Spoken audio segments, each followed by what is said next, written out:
Hi, everybody. Wonderful. So, Mikele walked with me on a pilgrimage in 2018, and we just had the best time. And I wanted to interview. So, what was your experience like walking the Camino de Santiago? I mean, for me, it was really important. I discovered many things, and we live in a society where you don't have you never stop. You have always to work, and even when you don't work, you have to do something, because if you don't do something, it seems that you are losing time. We have this idea that you have to do something and to act. And the other idea that we have is that the period of vacation are a moment that you use, you have to use, because they say that you have to use the vacation to escape from yourself. And Hmm. even if you don't want to do it, the society tell you that you have to enjoy, you have to stop, you have to quit your ordinary life, and the Camino was different, because the Camino was an opportunity to understand better myself, to take care of myself, and to say yes, to take more time for myself. And um, and it was interesting because I met many people who have the same desire, the same intention, and they were available to help you in your path, give you advice, and so it was really useful for this reason. That's awesome. And just to show that people from all walks of life walk this Camino, can you tell us a little bit about yourself? Like where you're from, what you do, just a Yeah, little so everybody at home gets to know you. yeah. I'm a lawyer. I live in Milan. I've been working for 12 years as a lawyer. I'm a litigator, and I was born in Rimini, which is on the east coast of Italy. Mm. So I grew up close to the beach, Oh, sounds and amazing. yeah, yeah, it's amazing. Yeah, yeah. No, Rimini is in Italy is the kind of Ibiza of Italy. Okay, It's when I come to visit you, we're gonna go there. What do you yeah, say? sure. Yes, definitely, yes. So, one of the things that I loved about walking with you in a lot of ways was for me, you were kind of like the moral compass of our group. So we had a group of what was it, about 12 people that all walked together, Yeah, complete strangers. yeah, And by the end, I felt like we were closer than family in some ways. yeah. And for you, I always felt like you were kind of the moral compass of the group, and you just have these values that you live by, and I respected that like so much. And then we had the other end too, with other people. It was just like we had everybody like as part of our group, and it was just so much fun. And I think one of the things I really liked walking with you was your faith. Can you tell us a little bit about your faith and how that was impacted with Brian, it's incredible because I will say the same thing mm, about you. Because I would say, along so I well. would say, Brian has for sure more faith than what I have. Sure, I would say the same. That's hilarious because I feel that way about you. So And then, I remember I have this imagine. I remember that sometime we used to go together inside the churches, and it was interesting because we were sit on we were all sitting, and we start praying, and there was someone else who was probably was, I don't remember who. There were Buddhists, there were people who have no faith, yeah, but we were all together because we had clear that we were not alone. yeah, exactly. that we were not alone. There was there were there was something or someone that were present, and so for me it was really impressive in that period. Yeah, it was Yeah. really impressive. What Yeah. would you say was your biggest lesson you took away from walking the Camino? Many lessons. uh, I think the first lesson is that I mean, uh, there are really few things that are essential in the life, in your life.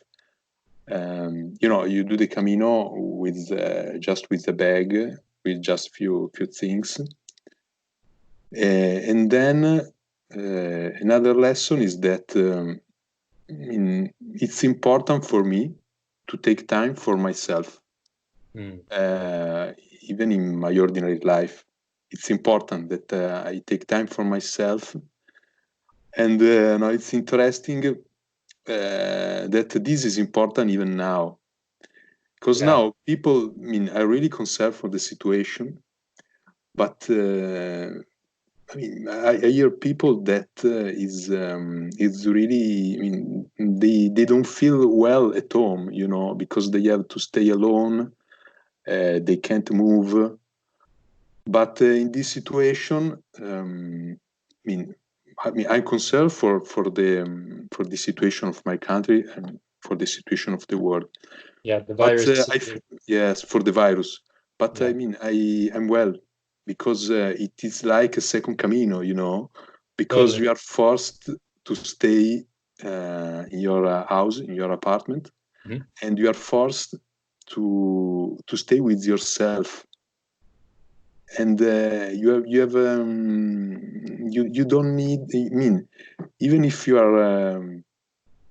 Yes. So for me, this is. I mean, this is really useful for me. Also because yes, because I have time for myself, and uh, so this is helping me. That's great. Yeah, one of the greatest things I love about the Camino is you not only have the community, but you also have the solitude as well. Yes. Because during the day, I know a majority of us would just walk by ourselves as we were Yes. walking, and then at night we'd all get together and have that camaraderie. Even though we were apart, we were still together, just like now. Even though you're thousands of miles away from me, I still feel very close to you and very Yes. apart. I mean, just to let you guys at home know, me and Mikele actually ran with the bulls in Estella. Well, we ran like, yeah, that was a fun day. Yeah. And But then, regarding what we were saying, is there was we were together, but there was given that we were all there, I would say not for the same region, but the reason, but we were there. We had the same desire, we have the same expectation. Uh, I noticed that there was a great respect for the other people, respect for the fact that, for example, in a certain moment, if someone wants to stay by himself, uh, he didn't have to give any explanation, oh yeah, because the other people understood that, they simply understood that you you need to stay by yourself. And in the ordinary life, sometimes it's difficult, because if you leave the group, mhm. it seems strange, Yeah, because you have to stay with the other people. You have to be always nice. You have to be always, you know. And in this situation, and then it was useful also because it helps you to understand who are your real friend. true. They are the people who really the people who really loves you are the people who in are available to tell you, okay, do what you want, okay, go where you want. They tell what they think, you know, because a friend tell you what he think. He tell Yeah, you if you are doing something wrong, but exactly. he say, okay, I mean, I love you anyway. yeah, I love you anyway. Yeah, yeah, yeah.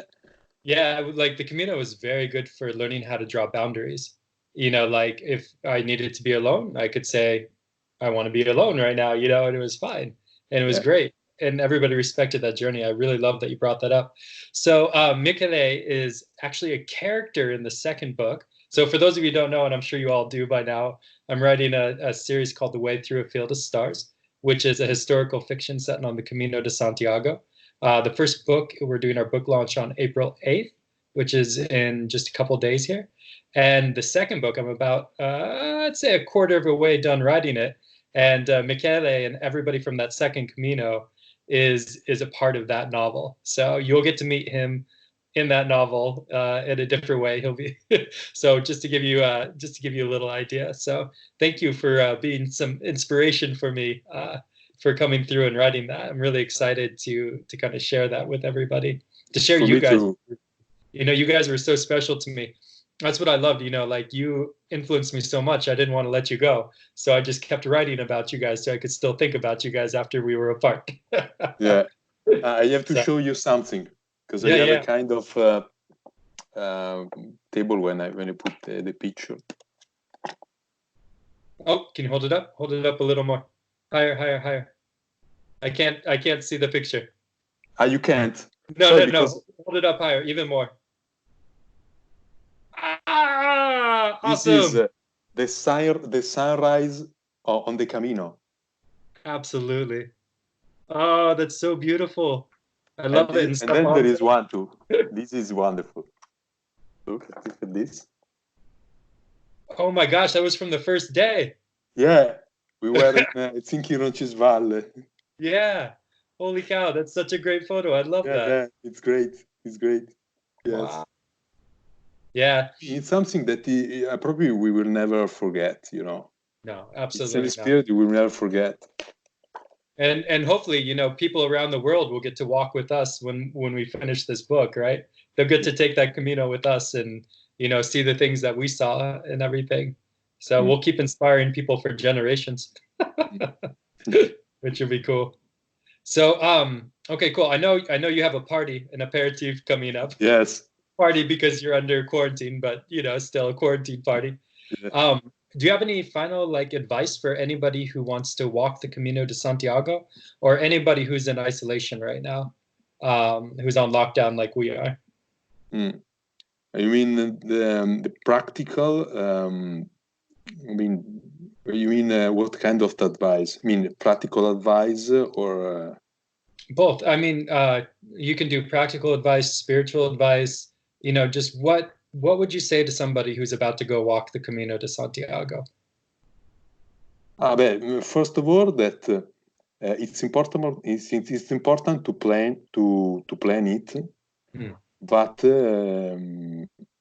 the other interesting thing I discovered, but I think we discover, is that we start the Camino, and at the beginning we try to plan everything, to organize everything. You know, we start saying, okay, tomorrow we'll do 10 kilometer, 20 kilometer. But then because we have the expectation to reach Santiago in a certain date, you know, Mhm. and so. But at a certain point, we understand that what was the most important thing. The most important thing was walking instead of arriving to Santiago, and that the best thing happened apparently by chance. Yeah, totally. We say apparently because you know that apparently we say because we know that nothing is I mean, we are not in a kind of flipper, in this life, but there is something who is taking care of us, because there is and so, apparently, because for me, I call it providence, Mm-hmm. and every day used to happen something that I didn't expected. Yeah. That was a kind of gift, a gift of God that give you something as a sign of His love, And so, what I discovered in the Camino is that I don't. This is probably one of the most important things. When I went back, I was more sure. I was more aware that I don't have to be scared, because there is someone who loves me, who created me, and who take care of me. And so I don't have to be scared, because yes, there is a kind of order in the world, and there is someone who loves us through the people we are around, and through all the events. Oh, that's so beautiful. And actually, you know what? That was exactly what I needed to hear. It's funny. It's funny how that works. Like last night, there's a saying: if you want to make God laugh, make a plan, right? Because it's just like what you're saying. You think you're going to do something, and then it changes, but it ends up being something awesome. So I'll let you in on a little secret. Last night, we've been working for weeks putting together this Kickstarter. We're launching on April 8th. I accidentally launched the project last night instead of April 8th, and you can't on launch it. So we had to like cancel everything that we did and rebuild it again from scratch. Oh my God. Funny, like That's within like an hour of launching it, we already had like $100 donation from somebody I don't even know.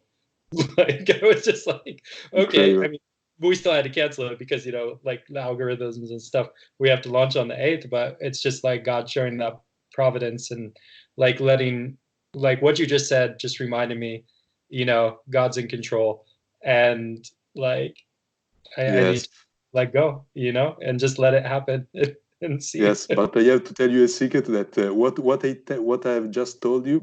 I mean, Yeah. it's not just mine, but it's something that I take from the what the Pope said. I think it was last Friday, probably. There was this incredible event when there was the Pope Mhm. alone in St. Peter's Square, Mm. without, because it was not possible for the people to come there. Yeah. And it was really, in Italy, so it was watched by many people, Mhm. million of people. And he say, don't worry, because you are not alone, Yeah. God loves you, and Absolutely. he will help you. Ooh, you just gave me chills. Awesome. Well, thank you so much for taking your time to speak with me today. And this is actually the first time that we've actually seen each other face to face in about Yes, years. So, I mean, for me, my heart is just overwhelmed with joy, yes. just seeing you again. So, yeah, I hope to see you again. absolutely. Absolutely. Okay. Take care, Mikele. Oh, geez. Yeah, don't worry. It's